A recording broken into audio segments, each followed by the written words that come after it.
Being on a carnivore diet lacked this very important ingredient. Most of you would agree with me on this. For the average person, you might not need to be on a strict carnivore diet 7 days a week. Maybe an occasional treat makes more sense to you. We need a joyful relationship with food for a sustainable lifestyle. Hey guys, my name is Lawrence, a health coach who transformed my life through the keto and carnivore diets, beating depression, losing weight, and gaining unstoppable energy. Join me for real stories, expert insights, and practical tips to transform your life just like I did.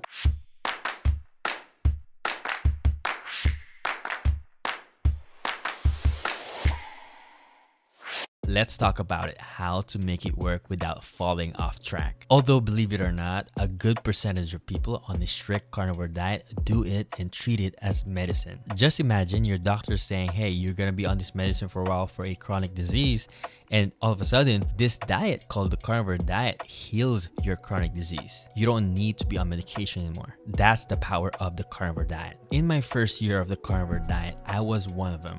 I wanted to heal from chronic depression, which I did, which is a discussion for another video. But maybe that's not you. For the average person, you might not need to be on a strict carnivore diet 7 days a week. Maybe an occasional treat makes more sense to you. Most of us aren't part of the 1%, the 1% who need a carnivore diet as a strict therapeutic diet.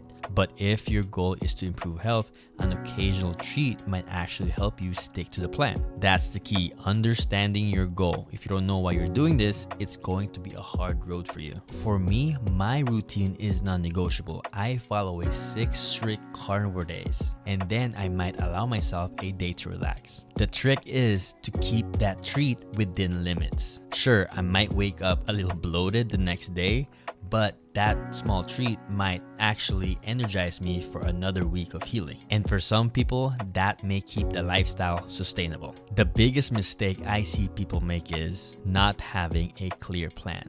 Without a routine, it's easy to spiral into chaos. My plan, stick to the rules, 6 days a week, and allow myself a small treat on the 7th. This structure is what keeps the floodgates from opening. When you have that clear plan, you stay in control. And occasional treats aren't about cheating. It's about making your lifestyle more sustainable. For me personally, it became a tool to avoid burnout. If an occasional treat means I could live a healthier, more sustainable lifestyle, then so be it.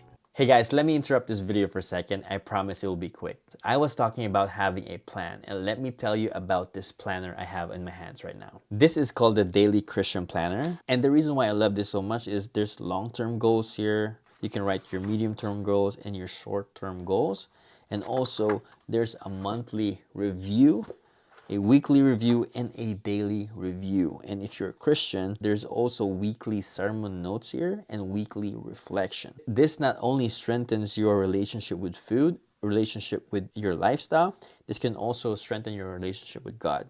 And so that's why I love this book so much. This is by the Christian Journal Co. If you're interested in getting this journal, I will link it down in the description box below so you guys can check this out. All right, guys, back to the video. But here's the thing, if you're just starting out, you need to commit to it for at least 30 days on the carnivore diet, on a strict carnivore diet for at least the first 30 days. And why do I say that? Because starting off, you won't be fat adapted, and that creates a lot of problems, right? And that's for another video. But what I'm saying is, my tip for you is just make sure to be on a strict carnivore diet the first 30 days so you become fat adapted first.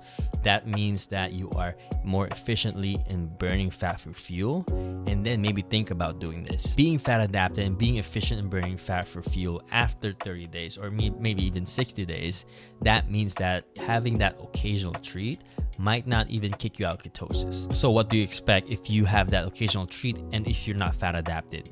You might expect bloating and you might expect a headache. But here's the magic, right? If you have that small indulgence, let's say you're not fat adapted yet, and you have that small occasional treat, you might feel bloated, you might feel a headache the next day.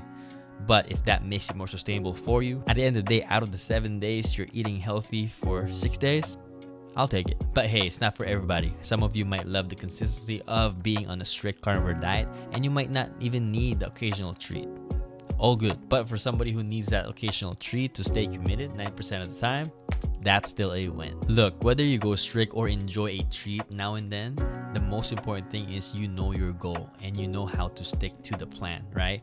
I got this daily Christian planner where it helps me plan my months, my week, and even down to the days, right? As somebody who thrives in consistency with diet, exercise, and whatever the case may be, the daily Christian planner, I will link it down in the description box below so you guys can check that out.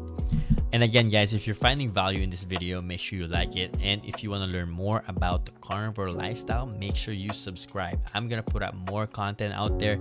If you want to learn more about the carnivore diet, I also have access to my course down below and all the free information.